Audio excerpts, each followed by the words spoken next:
Hi hello ನಮಸ್ಕಾರ ಎಲ್ರಿಗೂ. ನಾನಿವತ್ತು ಸಿಂಪಲ್ ಆ್ಯಂಡ್ ಟೇಸ್ಟಿಯಾಗಿ ಹಾಗೆ ತುಂಬ ಕ್ರಿಸ್ಪಿಯಾಗಿ ಉದ್ದಿನ ವಡಾನ ಯಾವ ರೀತಿಯಾಗಿ ಮಾಡೋದು ಅಂತ ನೋಡೋಣ ಬನ್ನಿ.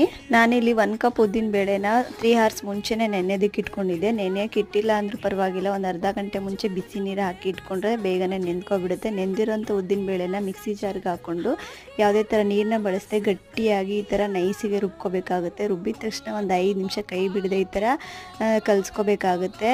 ಉದ್ದಿನ ವಡ ಮಾಡುವಾಗ ಇದೊಂದು ಇಂಪಾರ್ಟೆಂಟ್ ಪ್ರೊಸೀಜರ್ ಅಂತಾನೆ ಹೇಳ್ಬೋದು. ಮಿಕ್ಸ್ ಮಾಡ್ಕೊಂಡಿದ್ದಾದ್ಮೇಲೆ ಇದಕ್ಕೆ ಸಣ್ಣದಾಗಿ ಹೆಚ್ಚಿಟ್ಕೊಂಡಿರುವಂಥ ತೆಂಗಿನಕಾಯಿ, ಶುಂಠಿ, ಹಸಿರುಮೆಣಸಿನಕಾಯಿ, ಕೊತ್ತಂಬರಿ ಸೊಪ್ಪು, ಕರಿಬೇವಿನ ಸೊಪ್ಪು, ಸ್ವಲ್ಪ ಸೋಡಾ ಮತ್ತು ರುಚಿಗೆ ತಕ್ಕಷ್ಟು ಉಪ್ಪನ್ನ ಹಾಕ್ಕೊಂಡು ಒಂದ್ಸಲಿ ಮಿಕ್ಸ್ ಮಾಡಿಕೊಂಡು ಎಣ್ಣೆ ಕಾದಿದ ನಂತರ ಈ ಥರ ಕೈನ ನೀರಲ್ಲಿ ಹತ್ಕೊಂಡು ವಡೆನ ಬಿಟ್ಕೊಳ್ಳೋದು ಎಣ್ಣೆನಲ್ಲಿ ಅಷ್ಟೇ.